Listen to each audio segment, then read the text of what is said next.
हमारी नींद कितनी कोई फ़ैसिनेटिंग चीज़ होती है ना। कहते हैं कि अगर आप किसी बारे में बहुत सोच रहे हो, आपका दिमाग ख़राब हो रहा हो किसी चीज़ को लेके, तो आपको किसी बात की टेंशन हो, तो आपको सो जाना चाहिए। चीज़ें बेहतर हो जाती है सो जाने से। You refresh, you get a better perspective in life. तो काफ़ी चीज़ों का हल है नींद, और नींद ज़रूरी भी है। रात की नींद बहुत ज़रूरी है हमारी बॉडी को रिलैक्स करने के लिए, उसे रिजुविनेट करने के लिए, अगले दिन की तैयारी करने के लिए। एक रीसेट की तरह होती है एक नींद। ठीक है। अब ये तो आप मानेंगे कि दो तरीके की नींद होती है। एक आपकी रात की नींद जो बिल्कुल कंपलसरी है, आपको जितनी ज़्यादा मतलब 8 घंटे तो मिलने ही चाहिए। तो 8 घंटे पूरे मिले तो भी सही, या फिर 5-6 घंटे वो आराम की सुकून की नींद बहुत ज़रूरी होती है। और एक होती है दोपहर की नींद। दोपहर की नींद अभी थोड़ा ना डिबेट वाला टॉपिक है। कुछ लोग बोलते हैं अच्छी होती है, रिफ़्रेशिंग होती है। खाना खाने के बाद थोड़ी देर सो लेना ना सेहत के लिए अच्छा होता है, इंसान रिफ़्रेश हो जाता है। कुछ लोग कहती है कि दोपहर की नींद is an indication of laziness. आप दोपहर में सो जाओगे तो आपको रात को ढंग से नींद नहीं आएगी, और दोपहर की नींद सही नहीं है। लेकिन कुछ भी कहो, दोपहर की नींद इंटरेस्टिंग बड़ी चीज़ होती है। It's a matter of choice. पहले तो कुछ लोग लेते हैं कंपलसरी दोपहर की नींद, उनको आदत होती है। कुछ लोग बिल्कुल उसके विरोध में होते हैं, तो ये भी एक चीज़ है। लेकिन ना नींद एक बड़ा ट्रांसफॉर्मेटिव एक्सपीरियंस है। हम जब सोते हैं तो भले ही हमारा शरीर, हमारा जो जिस्म, हमारी जो बॉडी है, वो भले एक जगह पे हो, हमारा दिमाग कहीं दूर निकल जाता है। दूर निकल जाता है सपनों की दुनिया में। अब सपने भी बड़े इंटरेस्टिंग होते हैं। मैंने ऑब्ज़र्व किया है कि चलते फिरते दिन में जब मैं जगी रहती हूँ, कोई एक चीज़ देख लेती हूँ, यूट्यूब, इंस्टाग्राम वगैरह पे किसी एक इंसान का चेहरा देख लेती हूँ, कहीं पे कोई एक जगह देख लेती हूँ जब मैं बाहर आती हूँ, और वही एग्जैक्ट चीज़ मेरे सपने में बन के आती है। मेरे जो रोज़मर्रा के लोग हैं, जो चीज़ें हैं, वो तो आती आती है, लेकिन मैं सरप्राइज़ हो जाती हूँ कि मैं तो इस जगह को बस में बैठे मैंने देख लिया था, इस आइसक्रीम शॉप को, तो अब वो मेरे सपने में हूबहू बन के कैसे आ रही है। इस इंसान को तो बस मैंने राह चलते देख लिया था, वो मेरे सपने में कैसे आ रहा है।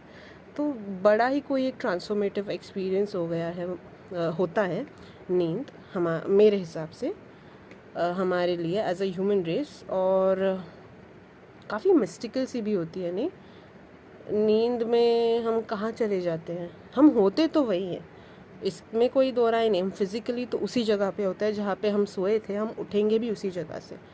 लेकिन सोचो कि आपने एक झपकी मारी और आप उस झपकी से उठे। आपको आपके आसपास की कोई चीज़ पहचान में नहीं आ रही है। आपके साथ जो लोग हैं वो आपको अजनबी से लग रहा है, आपने इनको कभी पहले देखा नहीं। और आपको लगता है कि आप जिस जगह पे हो, जिस दुनिया में हो आप, वो आपकी दुनिया नहीं है, आपकी दुनिया कुछ और है। तो ये कैसा एक्सपीरियंस होगा आपके लिए? काफ़ी अनसेटलिंग सा होगा कि ये क्या हो रहा है मेरे साथ, मैं कौन हूँ, मैं कहाँ हूँ, वैसे सवाल आ जाएंगे आपके दिमाग में। तो ऐसी ही एक दोपहर की नींद की कहानी है, नान पकल नेर टू मयकम। तो कहानी कुछ ऐसी है कि एक मलयाली क्रिश्चियन फैमिली होती है, जेम्स नाम के इंसान की। उसने शायद कोई मन्नत मांगी होती है और वो शायद पूरी हो जाती है। तो वो अपने परिवार दोस्तों को लेकर तमिलनाडु में वेलिंगकनी, मदर मेरी का एक पिलग्रिमेज की जगह है, देवस्थान है, वहाँ पे अपने फैमिली को लेके जाते हैं पिलग्रिमेज के लिए। अब पिलग्रिमेज को धार्मिक यात्रा के लिए शायद वही कहा जाता होगा उसे। तो अपनी फैमिली को लेके जाते हैं। तो कहानी वहाँ से शुरू होती है जहाँ पे इनकी ये पिलग्रिमेज, इनकी यात्रा ख़त्म हो गई है और ये वापस अपनी जगह केरला में वापस जा रहे हैं जहाँ से वो आए हैं। तो उन्होंने बस बुक की होती है, और हम जैसे मूवी शुरू होती है हम एक एक किरदार को देखते हैं। जेम्स ने ये सारी ट्रिप अरेंज की होती है, और he seems to be like one of the influential person in the family, जिनकी बातें उनके परिवार के सारे सदस्य सुनते हैं, और वो थोड़े स्ट्रिक्ट टाइप के होते हैं। तो अगर कोई नाच गाना हो रहा है बस में तो उन्हें पसंद नहीं, उन्हें तमिलनाडु का खाना पसंद नहीं, उन्हें तमिलनाडु की चाय बहुत ज़्यादा मीठी लगती है, उन्हें तमिलनाडु के गाने इरिटेटिंग लगते हैं। तो बेसिकली उन्हें अपना मलयाली कल्चर तमिल कल्चर से ज़्यादा बेटर लगता है।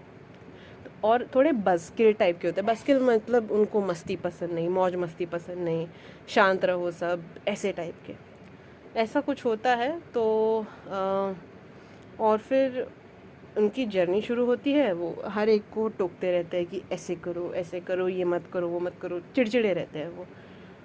तो अब उनकी जर्नी शुरू हो गई, वो वापस अपने गांव केरल जा रहे हैं, और तमिलनाडु से गुज़रते हुए तो एक गांव के आसपास उनकी बस आती है, और जेम्स जो है अपनी बस रुका देते हैं, बस ड्राइवर से कह के उतर जाते हैं बस से। उनकी फैमिली के सारे सदस्य सोए रहते हैं, दोपहर का वक्त होता है। उतर जाते हैं बस से, उस गांव से चलने लगते हैं, और उस गांव के एक घर में चले जाते हैं। घर के बाहर ना रस्सी पे लुंगी टंगी रहती है, तो वो अपनी जो लुंगी रहती है सफ़ेद रंग की, वो उतार के उस घर की जो लुंगी रहती है वो निकाल के पहन लेते हैं, और फिर वो उस घर में चले जाते हैं। उस घर में चले जाके उनका व्यवहार कुछ ऐसा होता है कि वो घर उन्हीं का है। वो ज़ोर ज़ोर से बात करने लगते हैं कि मैं आ गया, सब कहाँ है, खाना खा लिया क्या, घर में चीनी क्यों नहीं है, घर में कॉफ़ी क्यों नहीं है। और उस घर के जो लोग होते हैं, एक दादी जी रहती है, एक दादाजी रहते हैं, और एक औरत रहती है, वो बैफल हो जाते हैं, वो एकदम चौंक जाते हैं कि ये आदमी है कौन, लेकिन वो उसे भगाने की कोशिश नहीं करते। तो कहानी कुछ ऐसी है कि जेम्स उस गाड़ी से उतर के बन जाता है सुंदरम नाम का एक तमिल हिंदू आदमी, जो अपने घर वापस आ गया है। तो कहानी कुछ ऐसी रहती है कि सुंदरम जो रहता है, वो 2 साल पहले अपने घर से निकला हुआ रहता है किसी एक जगह जाने के लिए, और वो कभी वापस नहीं आता। और 2 साल बाद जेम्स आता है सुंदरम बन के।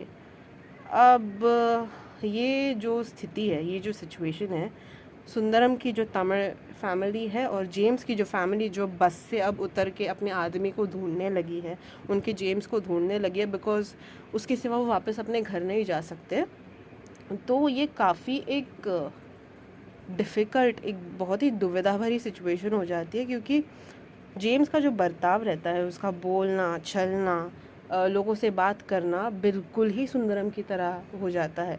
वो अपने सारे पड़ोसियों के नाम जानता है, उनकी ज़िंदगी में क्या क्या हुआ वो जानता है। उसे ये भी पता है कि उसके घर में चीनी, शक्कर, सारी चीज़ें कहाँ पे रखी हुई है। तो काफ़ी एक अजीब सी, उसे पूरा गांव का रास्ता पता रहता है, जबकि यही आदमी कुछ देर पहले एक मलयाली इंसान था जिसको तमिलनाडु की एक चीज़ भी पसंद नहीं थी। अब वो पूरी तरह ट्रांसफॉर्म हो चुका है एक तमिल गांव में रहने वाले आदमी में। तो ये काफ़ी ही एक इंटरेस्टिंग स्टोरी है। अब ये कैसी अनफोल्ड होती है, क्या होता है इस कहानी में आगे, सुंदरम असली है, या ये उसे किसी सुंदरम, जेम्स को किसी सुंदरम की आत्मा ने क्या बोलते हैं, उसके ऊपर कब्ज़ा कर लिया है, या ये क्या है।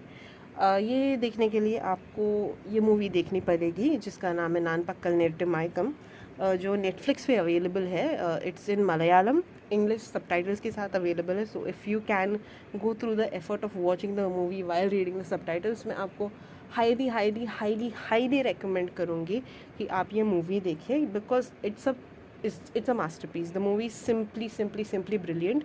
और ये ना काफ़ी चीज़ों के बारे में बात करती है जो एज अ ह्यूमन सोसाइटी हमें बनाती है। ठीक है, मेरा मानना है कि हमारी जो सोसाइटी है वो पैसे पे नहीं चलती, वो चलती है, ठीक है, पैसा काफ़ी इम्पोर्टेंट एस्पेक्ट है सोसाइटी का, लेकिन हमारी जो सोसाइटी है ना, वो बहुत हद तक भरोसे पे चलती है। ठीक है, आप आपके ऑफिस में जाते हो तो आपको ये भरोसा रहता है कि ये वही जगह है जहाँ पर आप रोज़ जाके काम करते हो, आपको आपके वही कलीग्स दिखते हैं, आपकी सीटिंग वही होती है जहाँ पे आप रोज़ जाके बैठते हैं। अगर एक दिन आप अचानक आपके ऑफिस में चले गए, आपको पता चला कल तो ऑफिस अलग दिखता था, आज दीवार का रंग अलग है, पूरी सीटिंग अरेंजमेंट अलग है, आपके ऑफिस में जो लोग थे, आपके दोस्त आपको दिखाई नहीं दे रहे, आपके कलीग्स कोई और है, तो आप सोचिए कि कितना अनसेटलिंग एक्सपीरियंस हो जाएगा। हम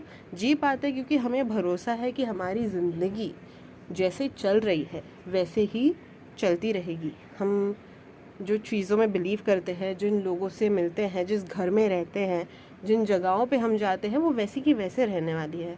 अगर इनमें अगर कल को एक चीज़ एक जैसी थी और अगले दिन वो कुछ और हो गई तो हमारा पूरा संतुलन हिल जाएगा, हम एग्जिस्ट नहीं कर पाएंगे एज अ सोसाइटी। तो ये जो भरोसा होता है वो कैसे काम करता है हमारी सोसाइटी में, कम्युनिटी हमें चलने के लिए, इस पे काफ़ी अच्छी कमेंट्री की है। भरोसे पे, जो इंसानों का भरोसा एक दूसरे पे होता है, उसके ऊपर काफ़ी अच्छी कमेंट्री की है नान पकल नेटू मायकम में। तो आप ये मूवी देखिए और आप चौंक जाएंगे वो मूवी देख के। वो मूवी शुरू कहाँ से होती है, कहानी कैसे चलती है और वो एंड किस जगह पे जाके होती है। मूवी को काफ़ी ओपन एंडेड रखा गया है, तो फिर आपको अपना ही डिसीजन बनाना पड़ेगा कि असल में हुआ क्या है। डायरेक्टर ने आपको एक थाली पे लाके आंसर नहीं दिया है नान पकल नेटू मायकम के बारे में। तो ऐसी कुछ है ये मूवी। और नान पकल नेटू मायकम में जेम्स और सुंदरम का किरदार प्ले किया है। I think he is one of the greatest actor of the entire nation. He is Mammootty. वो वो जादूगर है, वो एकदम गिलहरी की तरह, he is like a chameleon. वो बिल्कुल ही ट्रांसफॉर्म कर जाते हैं। आप बिलीव नहीं करोगे कि जो आदमी जेम्स था वही आदमी सुंदर है।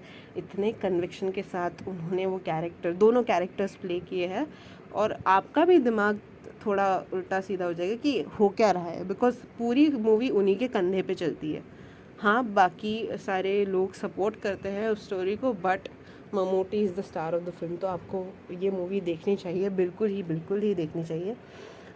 और ऐसी कुछ है ये मूवी, काफ़ी इंटरेस्टिंग सी, काफ़ी एक अलग सी स्टोरी है। और ये मूवी शुरू होने से पहले ही डायरेक्टर ने एक नोट लगाई रहती है लीजो जोस पेलिसरी ने कि इस मूवी के इंस्पिरेशन एक एडवर्टिज़मेंट है। और मैंने जब मूवी देखी तो मुझे भी वो एड याद आ गई। जब मैं छोटी थी तो ग्रीनवुड प्लाई या ग्रीन प्लाईवुड ऐसी कोई कंपनी की एक एड थी जहाँ पे ना एक पंजाबी कपल और उनका बच्चा एक बस में बैठ के जाता रहता है।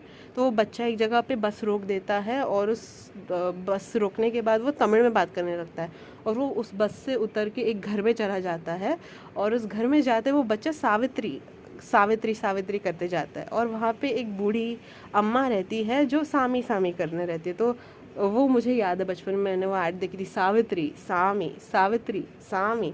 तो ऐसा कुछ दिखाया है उस ऐड में कि उस बच्चे को अपने पिछले जन्म का कुछ याद आता है कि शायद वो यहाँ पे as a old Tamil man रहा करता था, तो वो वापस अपने घर को विज़िट करता है। तो यही एड इंस्पिरेशन थी लीजो जोस पेलिसरी के लिए फॉर नान पकल नेरिटू मायकम। तो आप प्लीज़ ये मूवी देखिए, बहुत इंटरेस्टिंग है, थोड़ी स्लो है लेकिन आप डिसअपॉइंट नहीं होंगे इस मूवी को देखने में। भी आपको फुर्सत मिले, संडे का दिन हो या जब भी आपको फुर्सत हो, तो आप ये मूवी देखिए, आप ज़रूर एंजॉय करेंगे।